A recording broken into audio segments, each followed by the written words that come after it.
Seems to come around quite quickly, but here we are at Q3, so let's get on with it. We want to talk about this time some key events that have happened, obviously, over the last 3 months, that being, and what's coming up. Challenge, want to look at the Excellence Awards, the AGM, what Advocacy has been happening and is due to come up. We're going to look at Etco, what's been happening there, it's quite significant. We're going to look at our health and safety, how that's developing through the organisation, and we're also going to look at conference. These are the things that we're going to look at, and you'll see at the bottom there's some chapter markers. If you want to just jump straight to those and to the things that are really standing out for you, feel free to just click on them and go straight to your preferred topic. Starting with Challenge, it's been an incredible turn of events with Challenge. Although we didn't have record numbers, we were still very, very high. And as usual, the calibre of these young people coming through is just outstanding.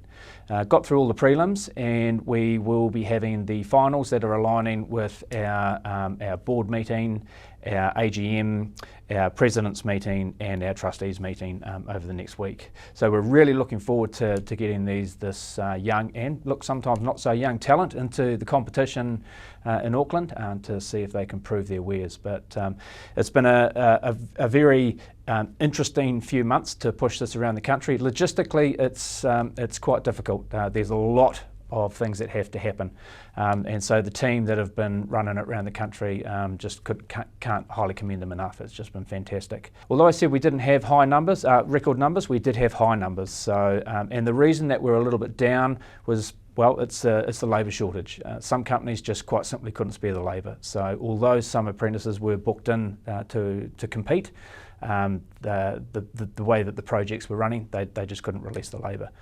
Unfortunate, but I'm sure that we'll see those apprentices again next year. Excellence is once again fantastic. Look, we have had record entries for Excellence. We've had a lot of disruption with the pandemic, so really good to get Excellence up and running again. We had 63 entries, which is well above where we normally sit for entries, and hugely high calibre. The judges were commenting that it was incredibly difficult to differentiate some of the higher end of the projects that were coming through. I guess one of the trends that came through with the Excellence projects was some of the incredible talent that's out there, and it's really nice to see that companies and companies owner are trusting their employees with some very big and some very technical projects. We've seen some new tradesmen and sometimes even apprentices be given some very technology-based projects to get them from inception to completion. So the fact that companies are trusting their young employees to get these significant projects across the line, that's been very pleasing to see. The quality of the work out there and some of the innovation is just extraordinary. It's been an eye-opening experience. Although I wasn't going around the country judging, we were going over all the projects towards the end and to collate them, and what I saw there was it's mind-blowing, just the quality and the talent that's out there in our industry. Now we are going to need this talent going into the future, because we know that with the Climate Change Commission and the electrification of our economy, the electrical sector is going to be very well served over the next decade to 2 decades, and we have to be at the front end of this. And I think that looking at the quality that has come through and the people that we're pulling into our industry through these Excellence Award projects, I think we're well on the way. We do have a lot of work to do, and I'll cover that probably more in the advocacy segment. The evening is going to be stunning. We are at capacity, so we have just clicked over the 400 mark for the attendees. Yes, as I said, the event's at capacity, so we're really excited to put on a stunning evening. You will be able to attend the event virtually, so we will be live streaming, and the links are available on the website and on Current Matters. So look for those and jump on, because it'll be well worth tuning in for a look. There's going to be some key issues to discuss at the AGM. Although there's been no rule changes put through, the the discussion items are actually still quite important. We're looking at our voting structure, and this is primarily because there could be some branches. In fact, it's indicated that there will be some branches that will be winding up. That doesn't mean that we won't have regional support. At National Office, we're quite adamant that even if an incorporated society doesn't exist, we will still support that region in any way we can, even more than we've been able to in the past, hopefully. So the voting structure is going to be a very, very critical conversation at the AGM. Now, we won't be looking to make any resolutions or rule changes. We really just want to get people in the room to discuss what might happen or what is happening, probably more to the point in that regard. The branch and regional structure will be looked at and discussed. So again, we're looking for a view to discussing this over the next 12 months so that we can come to a resolution maybe at the next AGM or at a special general meeting to look at what we might need to do if anything is required prior to the next AGM. We're also looking at some other sort of small structural changes, like our financial year is 30 June. We just want to again have a discussion around what would be the benefits to change that to calendar year, so going through to December. Again, that will be a change that will happen next year, but it's worthy of a discussion while people are in the room. Our advocacy is always a bit of a moving feast. There's a lot going on in our industry, as we know. So at any one time, there's quite a lot that we're actually dealing with ministers and ministerial departments. Probably the key things at the moment is labour shortage. We're dealing with the Tertiary Education Commission. In fact, I had a meeting with their Deputy Chief Executive this morning to look at how we can align ourselves better with TEC, Tertiary Education Commission, who provide the funding for education and for the apprenticeship structure that we have. So it's very key that we have a top-down approach and that we're all doing the same thing. So we want to make sure that we're aligned with TEC, with their requirements, but also what we can do from a grassroots level to help them.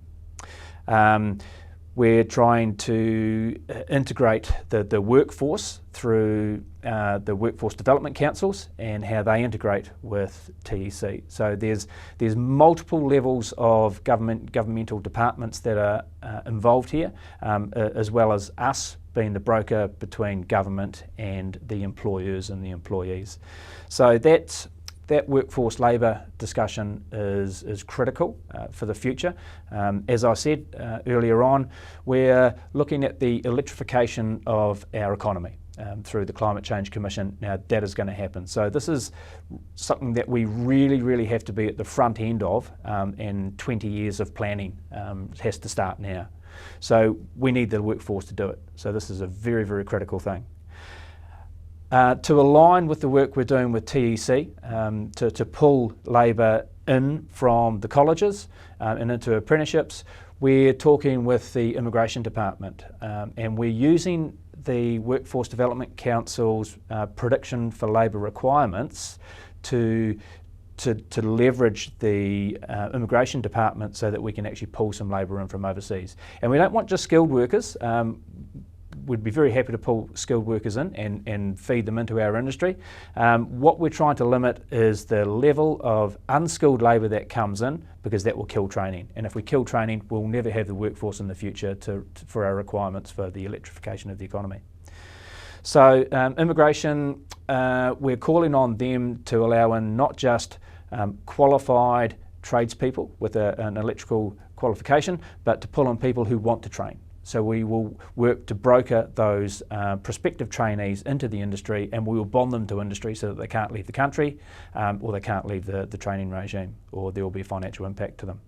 So these are just some of the levers that we're trying to pull to see how we can just reduce the skilled labour shortage that we have and ensure ourselves for the future for the next 20 to 50 years. Another item on the advocacy front is the collapse of Armstrong Downs. Now, I know this is primarily a Wellington-based company and it doesn't affect the whole country.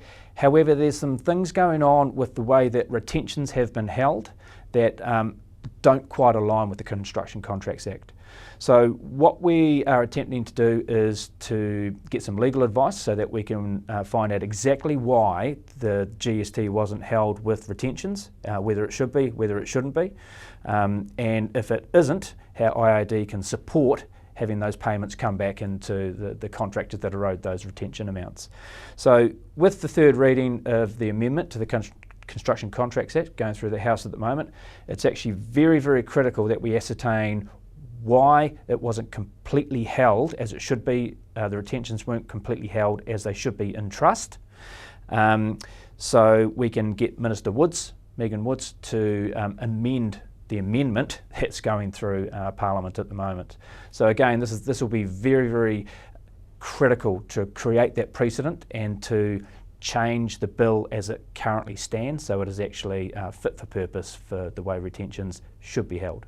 There's some great stuff going on at Etco at the moment with the review of vocational education getting to the phase where the ITOs and the transitional ITOs are now defunct, actually as of Monday this week.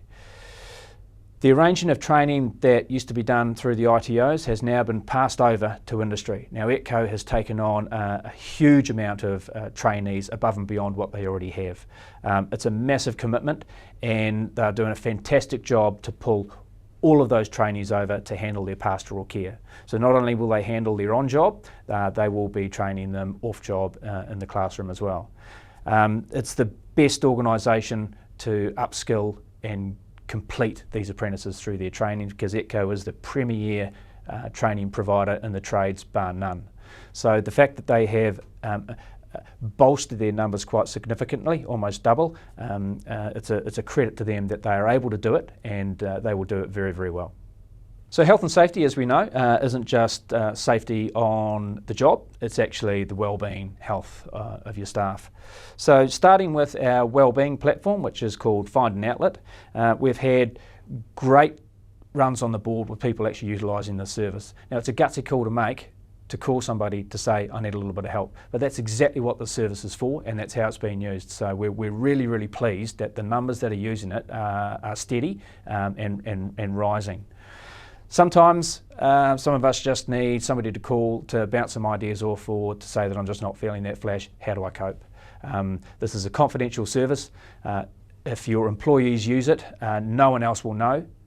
If you yourself as an employer struggling through these really, really tough times of running a business, running staff, having not enough staff and huge amount of forward workload, it may be that you need a little bit of help as well. So this isn't just for employees, this is a find an outlet service as we call it for our member companies, member owners, business owners, as well as your employees. I strongly encourage you to push this out onto your notice boards and have as a topic in your toolbox talk. Tell your staff about the service, how to contact the counsellors that are on tap. The mental wellbeing just can't be underrepresented in your toolbox talk. So make sure you push it out there for your staff and realise that it's for you as a business owner as well. We are furthering our health and safety offering. This will be rolled out probably more over the next 8 to 12 months, but the first tranche of work that we're looking at for health and safety, safety side of what we do is a health and safety template for your company. Now it's tailorable to your own individual business. Strongly advise that you get in touch with your regional manager or us at National Office so that we can let you know what the template's all about and how you can integrate it into your business, and we're happy to help you do that for the initial phase of rolling it out.